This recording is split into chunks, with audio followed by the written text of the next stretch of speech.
अभी हम स्टार्ट कर रहे हैं 8.2 का ट्रिगोमेट्री का सम नंबर 1 का थर्ड सम कर रहे हैं। थर्ड सम में इंफॉर्मेशन कुछ इस तरह दी हुई है, cos 45, sec 30 और cosec 30। ये सामने टेबल इसलिए रखा है कि आप जल्दी समझ पाओ, इसलिए हम लिख रहे हैं। तो लिखो सबसे पहले cos 45 की वैल्यू। तो आप देखोगे सर cos 45 की वैल्यू है 1/√2। sec 30 की वैल्यू है, sec 30 की वैल्यू कितनी है 2/√3। और cosec की, तो cosec 30 की 2 वैल्यू है।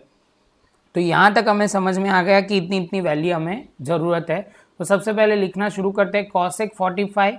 तो आप लिखोगे 1/sec 30 की वैल्यू है 2/√3 और cosec की cos 30 की वैल्यू है 2। जैसे ये स्टेप कंप्लीट होता है तो हमारे पास दूसरे स्टेप में क्या करना है, तो एलसीएम की बारी आएगी। ये स्टेप बच्चों को बहुत गलती करते हैं, तो थोड़ा ध्यान से करना। पहले तो ऊपर तो एज इट इज़ लिखते हैं 1/√2। नीचे की बात करते हैं तो नीचे लिखा सबसे पहले √3, ये जो है वो एलसीएम लेंगे उससे। तो यहाँ पे तो एज इट इज़ 2 आ जाएगा। यहाँ पे ध्यान रखना, यहाँ पे लिखेंगे 1, तो मल्टीप्लाई बाय √3 मल्टीप्लाई बाय √3, तो आप बोलोगे सर 2√3 आ जाएगा। जैसे ये स्टेप कंप्लीट होता है तो ये स्टेप भी बहुत ध्यान से करना है, क्योंकि इसमें छोटी सी गलती होगी। ये डिनोमिनेटर ऑफ डिनोमिनेटर है और ये न्यूमरेटर में, तो ये नीचे आएगा और ये ऊपर जाएगा। तो यहाँ लिखा जाएगा √3, यहाँ पे लिखा जाएगा √2 और ब्रैकेट में 2 + 2√3। जैसे ये स्टेप आएगा आपको शांति से अभी मल्टीप्लाई करना है। तो मल्टीप्लाई करोगे तो आप बोलोगे सर कैसे मल्टीप्लाई, तो यहाँ √2 को 2 के साथ और √2 को 2 × √3 के साथ। तो आप बोलोगे सर 2 के साथ करोगे तो 2 × √2 लिखा जाएगा। तो पहले हम लिखते हैं √3, तो यहाँ लिखेंगे 2 × √2 प्लस यहाँ पे लिखा जाएगा 2 एज इट इज़। और समझो ये √3 है और यहाँ पे √2 है, तो मल्टीप्लाई करेंगे 3 2 ज़ा 6 और ऊपर रूट, तो ये आ जाएगा √6। जैसे ये स्टेप ख़त्म होता है, अभी हमें ऐसे बोलो तो हमारा आंसर तो आ गया है, लेकिन हमें रैशनलाइज फॉर्म में करके लाना है। तो हमें ध्यान रखना है, वो स्टेप अभी आप ध्यान से देखिए। तो ये स्टेप से हम रैशनलाइजेशन स्टार्ट करेंगे। तो आप बोलोगे सर यहाँ प्लस है, देखो डिनोमिनेटर में प्लस है तो अपोजिट साइन क्या आएगी, माइनस की। तो हम मल्टीप्लाई करेंगे 2√2 माइनस 2√6। सेम वे न्यूमरेटर को भी यही नंबर से हम मल्टीप्लाई करेंगे। तो ये हमारा स्टेप हुआ 1 रैशनलाइजेशन का। ये 9th में आप करते थे, वहाँ सेम कंसेप्ट, यहाँ पे भी सेम कंसेप्ट यूज़ करना है। तो ये एरो जिसका किया गया है वो पहले समझते हैं। तो आप बोलोगे सर ये क्या किया, तो आप ध्यान से देखोगे तो ये a² माइनस b² वाली आइडेंटिटी बन जाएगी। तो ये पहला a², दूसरा है b²। तो पहले नीचे वाला कर लेते हैं तो समझने में ईजी रहेगा। 2 × √2 का स्क्वायर, बीच में माइनस की साइन, 2 × √6 का स्क्वायर। जैसे ये स्टेप ख़त्म होता है तो अभी ऊपर बात करते हैं। तो यहाँ लिखते हैं √3 ब्रैकेट में 2 × √2 माइनस 2 × √6।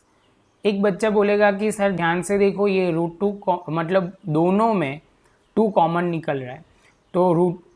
तो हम 2 कॉमन निकालने के लिए सबसे पहले उसमें से निकाल देंगे ये स्टेप में। तो ऐसा कुछ लिखा जाएगा √3 × 2 ब्रैकेट में √2 माइनस √6। जैसे ये स्टेप कंप्लीट होता है उसके बाद नीचे की बात करते हैं, डिनोमिनेटर की बात करते हैं। तो आप बोलोगे सर 2 × √2 का स्क्वायर, तो 2 का स्क्वायर आप बोलोगे सर 4 और 2 का √2 का स्क्वायर होगा 2, तो हो जाएगा हमारा 8। तो यहाँ पे पहला स्टेप होगा 8।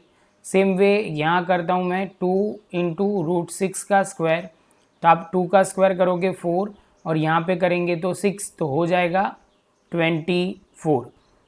तो अभी हम लिखेंगे -16 और यहाँ पे जो है वो होगा 2, यहाँ पे हम लिखेंगे √3 × 2 ब्रैकेट में जो चल रहा है वही सेम टू सेम चलता जाएगा। उसके बाद वाले स्टेप में हम बोल सकते हैं कि सर यहाँ से यहाँ कट होगा तो ये 8 हो सकता है। तो हम लिखेंगे, ये मल्टीप्लिकेशन था इसलिए हम कर सकते हैं, ये ब्रैकेट वाले में से हम माइनस मल्टीप्लाई कुछ भी नहीं कर सकते क्योंकि बीच में माइनस की साइन है, वो गलती नहीं होनी चाहिए। तो यहाँ पे बचेगा 8, वो भी माइनस में, और यहाँ पे √3 ब्रैकेट में √2 माइनस √6। तो अभी मल्टीप्लाई करते हैं, आखिरी वाला मल्टीप्लाई, और उसके साथ हमारा आंसर ख़त्म हो जाएगा।